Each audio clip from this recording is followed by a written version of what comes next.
하나님의 말씀 시편입니다. 시편 15편이 되겠습니다. 시편 15편입니다. 여호와여, 주의 장막에 머무는 자 누구오며 주의 성산에 사는 자 누구오니까?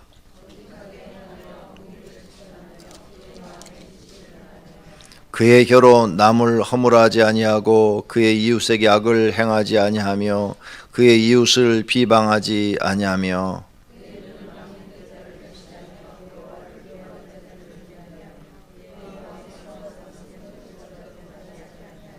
이자를 받으려고 돈을 꾸어주지 아니하며 뇌물을 받고 무죄한 자를 해하지 아니하는 자이니 이를 행하는 자는 영원히 흔들리지 아니하리이다. 아멘. 15편도 다윗의 시다 이렇게 말합니다. 다윗이 볼 때 하나님의 장막에 머무는 자가 누구입니까? 하나님의 성산에 사는 사람이 누구입니까? 이 말은 하나님 품 안에서 사는 사람이 누구입니까? 하는 말입니다. 하나님 품 안에, 하나님의 보호 아래, 하나님의 축복 아래, 하나님의 사랑 안에 사는 사람이 누구입니까? 그렇게 사랑받을 짓을 해서 하나님이 보호하시는 장막, 하나님의 집 안에 머물며 하나님의 은혜로 사는 사람이 누구냐, 이렇게 말하고 있는 겁니다. 누가 하나님의 이렇게 보호를 받으며 사랑을 받으며 살까? 첫째는 정직한 자라 이렇게 말합니다. 정직한 사람, 정직하게 하며 거짓을 말하지 않고 거짓을 꾸미지 않고 정직하게 사는 사람, 그런 사람이 하나님의 장막 안에, 하나님의 사랑 안에 산답니다. 다윗이 깨달은 거예요. 우리는 이 다윗의 깨달음을 배워야 됩니다. 우리도 하나님 사랑 안에 살려면 다윗처럼 깨닫고 정직한 사람이 되어야 합니다. 남을 속이거나 남을 이용해 먹거나 거짓말을 만들어서 남에게 피해를 주거나 이런 사람이 되면 하나님의 보호 아래 있지 못하다는 겁니다. 하나님 장막 안에 살지 못한다는 거예요. 그래서 하나님 우리를 보시는데 정직을 보신다는 거죠. 정직. 과연 저 사람이 정직한가? 돈에 대해서 정직한가? 또 사람과 사람 사이에 정직한가? 그걸 보신다는 거예요. 그래서 정직을 잃지 않도록 조심해야 됩니다. 하나님은 정직하지 아니하는 자를 싫어하십니다. 거짓으로 하는 자도 싫어하고, 복음서에 보면 위선, 속과 마음이 다른 행동을 하는 사람도 싫어하셔요. 위선자도 굉장히 싫어하시고, 또 어쩔 수 없이 하는 행동, 어쩔 수 없이 마지못해서 하는 그런 행동도 하나님은 싫어하십니다. 정직한 자를 하나님이 좋아하신다는 다윗의 이 가르침을 우리는 꼭 배워야 할 줄로 믿습니다. 그 다음엔 공의를 실천하며 공의로운 사람을 하나님 좋아하신다는 거예요. 공의라는 것은 뭐냐? 잣대가 일정한 거죠. 고무줄 잣대가 아니라 나한테도 그 잣대가 일정한 거예요. 팔이 안으로 굽는 게 아니라 언제나 하나님 말씀을 기준으로 해서 공의로운 사람, 나를 기준해서 공의로운 사람이 아니라 하나님 말씀을 기준해서 공의로운 사람이 돼야 된다는 겁니다. 잣대가 언제나 일정해야 된다는 거예요. 이걸 여러분이 배워두시면 앞으로 하나님께 사랑받고 기도하면 응답을 빨리빨리 받고 그런 역사가 나타날 줄로 믿습니다. 세 번째는 그 마음의 진실을 말하는 사람이라는 게, 진실과 정직은 비슷한 말인데 그래도 그 마음의 진실을 말하는, 자기 마음을 속이지 않는 사람. 사람들이 자기 마음을 속이는 사람들이 많죠. 자기 양심을 속이는 사람들이 많아요. 그런데 자기 양심을 속이지 않는 사람, 이런 사람을 하나님이 사랑한답니다. 그러니까 내 양심을 속이지 않으려면, 내 마음을 속이지 않으려면 굉장히 깨끗해야 되는 거예요. 자기를 깨끗하게 하지 않으면 하나님의 장막에 거할 수가 없다는 겁니다. 그 다음 3절, 말로 혀로 남을 허물하지 아니하는 사람. 허물이 없는데 막 허물을 들춰내가지고 막 허물을 말하는 사람. 무언가 정확하게 알지도 못하면서 막 허물을 말하는 사람.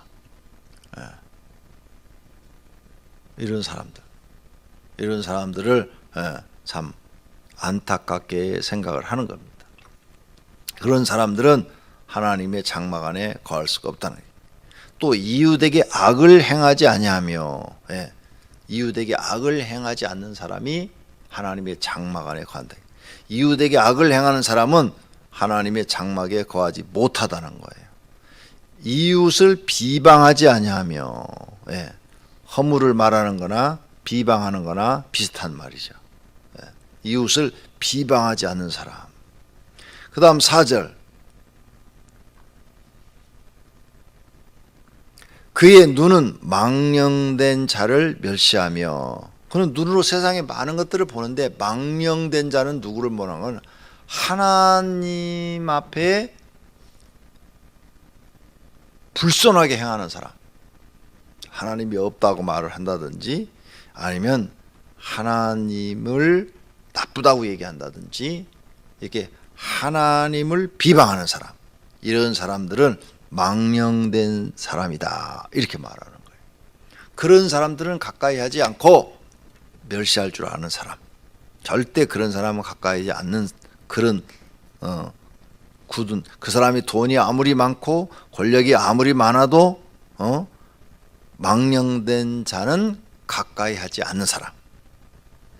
그 다음 여호와를 두려워하는 자들은 존대하며, 하나님을 두려워서 하나님 말씀대로 사는 사람. 나는 세상에 하나님이 제일 무섭고 두렵습니다. 그래서 나는 하나님 말씀대로만 삽니다. 그런 사람들을 존귀하게 여길 줄 아는 사람. 그런 사람이 하나님의 장막에 거한다는 거예요. 그 다음에 그의 마음에 서운한 것은 해로울지라도 지키는 사람, 변하지 않는 사람. 한번 하나님 앞에 나는 이렇게 하겠습니다. 결심한 사람. 나는 이렇게 하나님께 기도하겠습니다. 나는 이렇게 하나님 앞에 헌신하겠습니다. 나는 이렇게 하나님 앞에 내 몸을 드리겠습니다. 나는 하나님께 이렇게 내 물질을 드리겠습니다 하고 약속한 사람은 해로울지라도 지키는 사람, 그런 사람이 하나님의 장막에 거한다고 다윗이 말하고 있습니다. 그 다음 5절, 이자를 받으려고 돈을 꾸어주지 아니하며, 남에게 어려운 사람들한테 돈을 빌려주는데 이자를 받지 않고 그냥 빌려줄 수 있는 사람, 어려운 사람들에게 이자를 받지 않고 돈을 빌려줄 수 있는 사람, 그런 사람이 하나님의 장막에 거한대. 그 다음 뇌물을 받고 무죄한 자를 해하지 않는 자. 어떤 권력을 가지고 있는데 뇌물을 받고 그 돈 때문에 억울한 사람을 만드는 일이 생겨서는 안 된다는 거예요. 그런 일을 행하는 사람은 하나님께 사랑받지 못한다는 거죠. 그래서 뇌물을 안 받고 언제나 무죄한 자나 누구에게나 공의롭게 행하는 사람, 그런 사람을 하나님이 사랑한다는 거예요. 이런 일을 행하는 자는 영원히 흔들리지 아니하리라. 이와 같이 다윗이 깨달았는데, 이렇게 살면은 하나님이 그를 지키고 보호하셔서 흔들리지 않는다는 거예요. 그래서 다윗은 이렇게 살았다는 거예요. 다윗은 이런 걸 깨닫고 다윗은 이런 걸 지키며 살았다는 거예요. 그리고 우리가 성경을 읽고 이런 다윗의 신앙을 깨닫고, 아, 나도 정말 이렇게 살아야 되겠구나 하고 깨달은 사람이 복 있는 사람인 줄로 믿습니다. 그리고 정말 이렇게 사는 사람, 아무리 힘들고 어려워도 다윗처럼 깨닫고 다윗처럼 사는 사람. 다윗이 목동으로 있을 때도 이렇게 살았고, 그가 장군으로 있을 때도 이렇게 정직하게 공의롭고 진실하게 살았고, 그 다음에 도망자가 돼서 도망 다닐 때도 정직하고 공의롭고 진실하게 살았고, 후에 왕이 됐을 때도 다윗은 이렇게 살았다 이게. 그래서 하나님은 다윗을 사랑했다는 겁니다. 오늘 우리 성도님들이 하나님 사랑받고 싶습니까? 15장대로 사시면 돼요. 하나님이 여러분을 지켜주시기를 원하십니까? 이대로 살면 돼요. 그런데 이대로 살지 않으면 하나님의 장막에 우리가 거할 수가 없답니다. 하나님은 거짓된 사람을 사랑하지 않습니다. 공의롭지 못한 사람, 이웃에게 악을 행하는 사람, 하나님을 두려워할 줄 모르는 사람, 이런 사람들을 사랑하지 않습니다. 오늘 이 다윗처럼 하나님의 말씀을 지킬 줄 아는 사람, 이런 사람들이 되도록 오늘 아침에 기도하시기를 바랍니다. 그러면 하나님께서 우리를 사랑하시고 우리를 지키시고 보호하시며 영원토록 보존해 주실 줄로 믿습니다. 기도하겠습니다.